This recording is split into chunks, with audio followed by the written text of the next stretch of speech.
So, Mina, the Seahawks tapped into their own division by hiring Shane Waldron to be their new offensive coordinator. How can his scheme help Russell Wilson and the Seahawks succeed this year? First, Tyler, I'd like to say we have a lot to talk about in the offseason. Like today, I would love to talk about how the Seahawks I feel offense. he's speaking directly to me.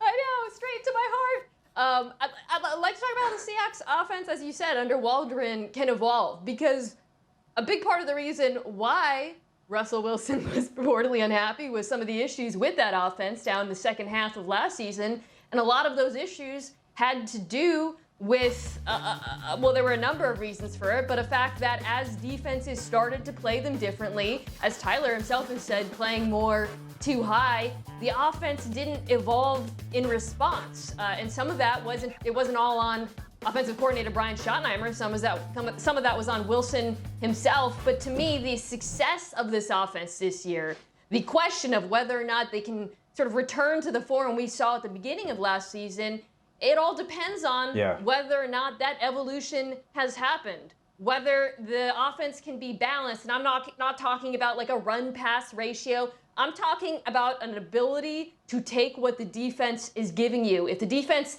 is taking away the explosives like they did last year, driving down the field, getting yards after catch, which has been a major problem, I think, in the Seahawks offense for a while, and is obviously something that the Rams do the best in the NFL. Can Waldron bring some of those principles with him to Seattle? More tempo, more creativity, more integration of the run and pass game.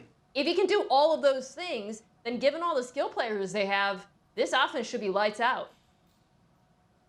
Yeah, Mina, I think it's the most talented offense that Russell's had since he became a Seahawk. I mean, we know the two receivers, Lockett and Metcalf, are spectacular. I think Eskridge out of Western Michigan is going to be huge for them.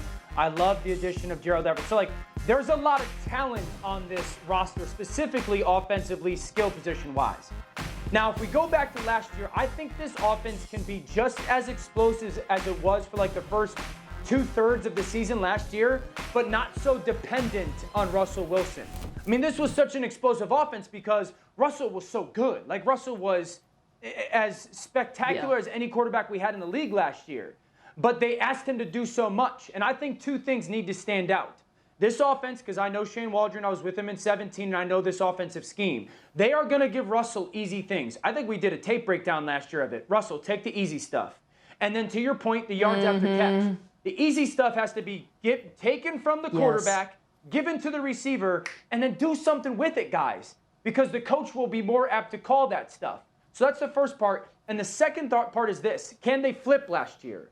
Can they somewhat get their feet down, start a little bit solid or slow, and then really build to the playoffs? Because the last 2 years, their offense has sputtered into the playoffs rather than building into the playoffs. That's the biggest challenge for this offense, is to flip last year, be as explosive as they were for the first two-thirds, but not be solely dependent on Russell Wilson.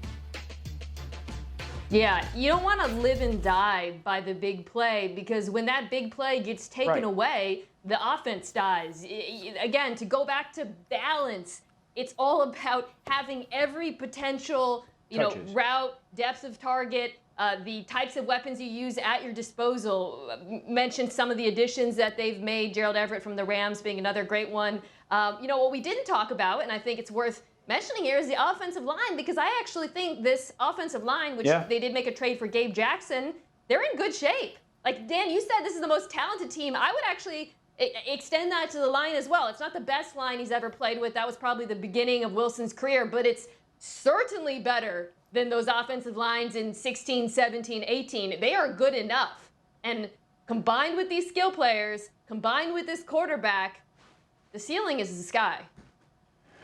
Yeah, and I'd even go on top of that and say Chris Carson and his health is a big deal. I'd like to see Russell Wilson back under center a little bit more than he was last year. And I can't underestimate the point of this, that those skill position players, when you say balance, Mina, it's a balance of touches, right? It's about, you don't care how guys get their touches anymore, whether it's a jet sweep, a perimeter screen, ball down the field, slant, stick route. It's just about getting guys touches. And they've got 5 guys that demand them. And it's going to be on Shane Waldron, again, to create those easy things for that offense, Russell to oblige, because we know they're going to be explosive. We know that they've got big playmaking capability, but can they kind of pick you apart to a defense rather than just be, hey, DK, make a special play downfield? Because we were a part of that in Detroit with Calvin.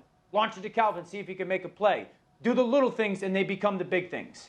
Well, I'll tell you what, as you guys have noted, the pieces are all in place for yet another deep run for Seattle. I think a lot of it is simple. Execute, as we saw down the stretch last year. That was not something that did at nearly a high enough level. Thanks for watching ESPN on YouTube. For live streaming sports and premium content, subscribe to ESPN+.